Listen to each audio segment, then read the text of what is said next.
Hello everybody, it is time to take a look at a September 2021 LEGO Star Wars set. This is the brand new one that just recently came out. This one is called the Armorer's Mandalorian Forge. Interesting title. I think it could be worded a little better than the current title that it has, but oh well, it is what it is. So without further ado, let's get right to it. Build is based off several scenes from Season 1 of The Mandalorian. We do see like a glimpse of this the place later on in Season 2, but we see at that point the armor is no longer there. It has been abandoned and a bunch of bands turned into a hideout, so. But there is that. So, but this is the armory still in its prime back in Season 1.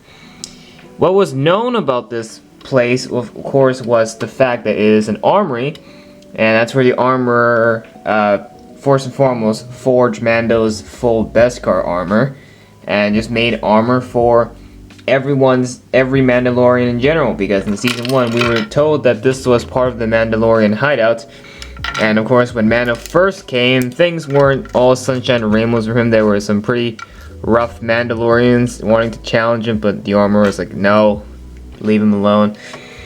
And there's that. So yeah, so let's start with what just fell out of the set first. So this is, of course, this is like the main thing. This piece right here is like a piece of Beskar, and you put it in this and you stick it in the yeah I'm so bad at this. You stick it into the furnace for the forging to begin. So basically dump it into the blue flames, which means this is some powerful furnace. It's a very blazing hot furnace to melt the Beskar, turn it into the armor that we see. And there's not really a specific attachment point. You just gotta slip this in between the flame pieces, just loosely put it in like that. So that's just basically the name of the game. There is the technical lift arm that acts as I guess it's like the burner, the steamer, so the whole place isn't burned down. This actually contains the smoke. You cannot move the arm up and down because it's on an axle, so it's stuck like this. However, you can move this in and out, just when it's not in use, when it is in use, and just do that as a whole. Now you can detach this if you like from this, and you can kind of recreate the scenario or rearrange the setting, or for transportation if you're moving this around. This is definitely the easiest way to do so. So yeah, so now you actually get a better glimpse at this build as a whole. So the main furnace is right here. You got these are all sticker pieces acting as the flames, what do you call it, the ring, I don't even know. And then you have the just a hammer attached to the side. This is, of course, I guess the cooling stand. After you put the melting thing out, you put it on here.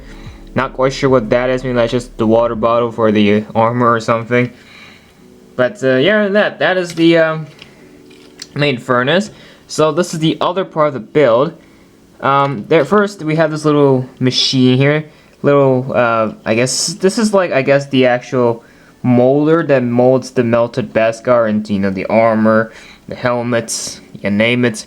So there's that. I guess this. Oh no, I guess this is the thing that actually instead of the hammer, this actually is like a mega crusher that just bing pounds the Beskar. And then we have a little control panel here with a little hologram piece. You can see that there is just another Mandalorian print on it. So I guess this is a new, exclusive piece.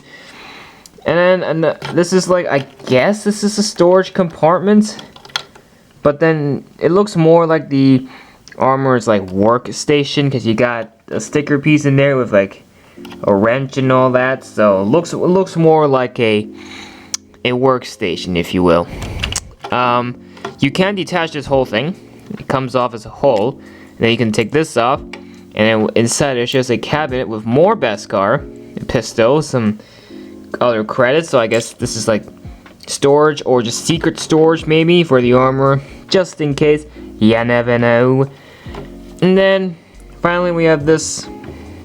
I guess this is like the entrance. You have the Mandalorian symbol right here, right on the top. And then through the main entranceway, just nothing much there. There's a broom. There is a plain Mandalorian helmet, all completed and just slapped right onto here, just like that. And then we've also got, I guess these are, I don't even know what these are.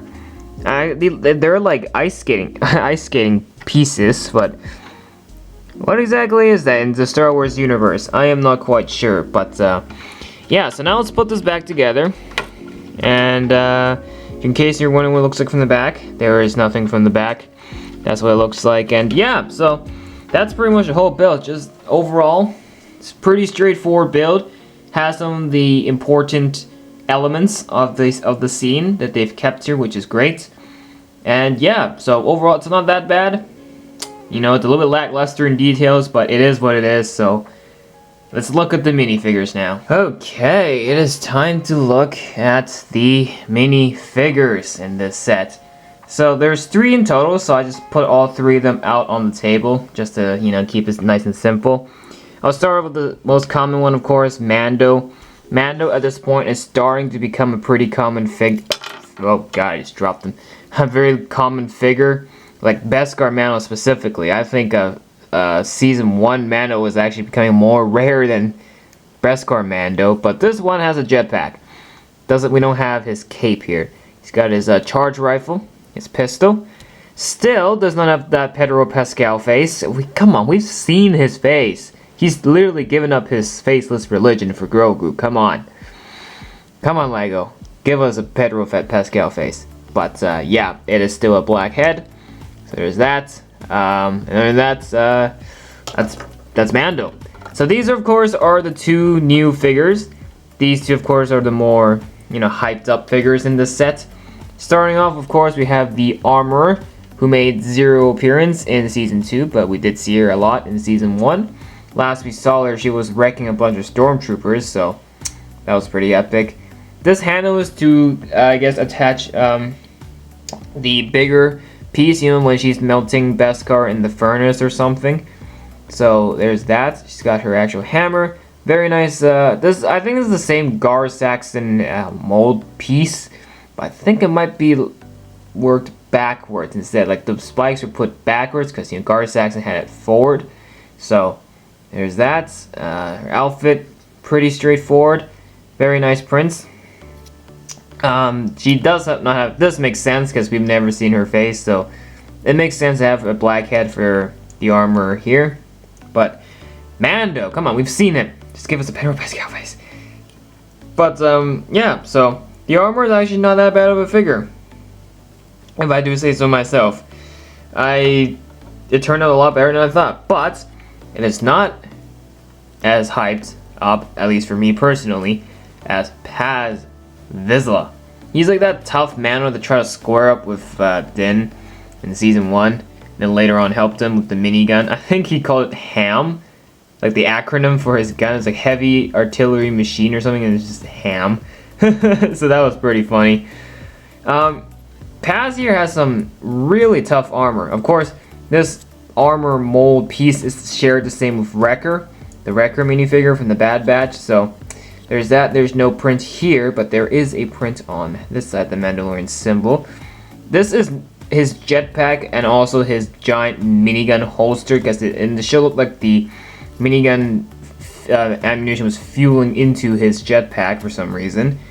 So there's that. Of course, this is the quote-unquote minigun using a Technic piece.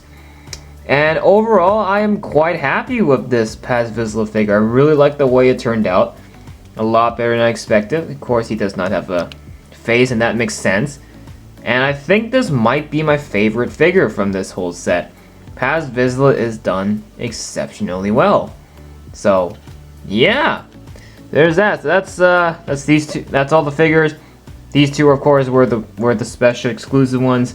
Mando, we've seen him too many times. So, yep, let's look at the box and then let's wrap up the review. Okay, finally, let's look at the box here. So this is it looks like a $25 set, but surprisingly this is $40. So there is that. That's it. You know, I really don't know what else to say. This is what you get. You have the figures down here. You have Mando on the corner.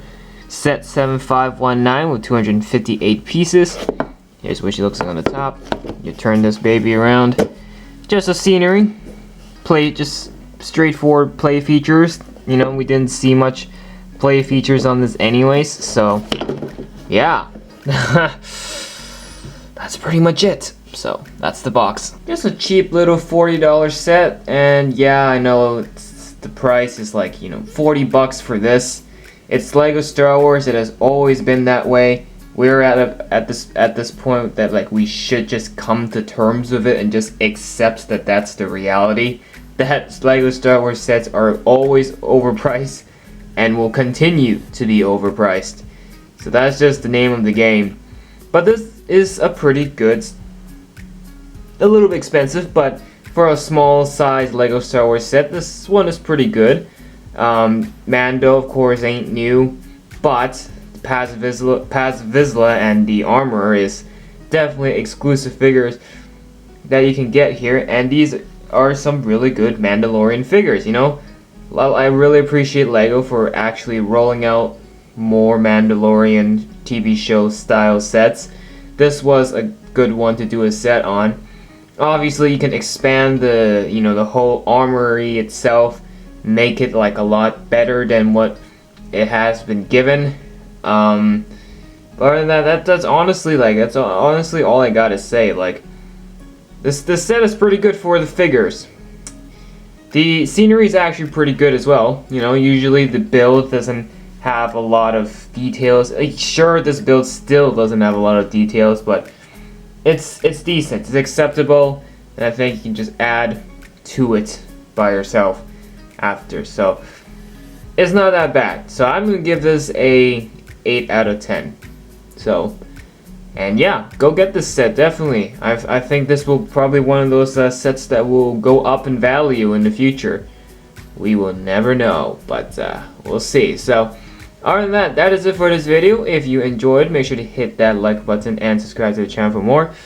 Thank you so much for watching. If you want to see other Lego Star Wars stuff, they're all over my channel. So just click, and we'll see you on the next one. Bye for now.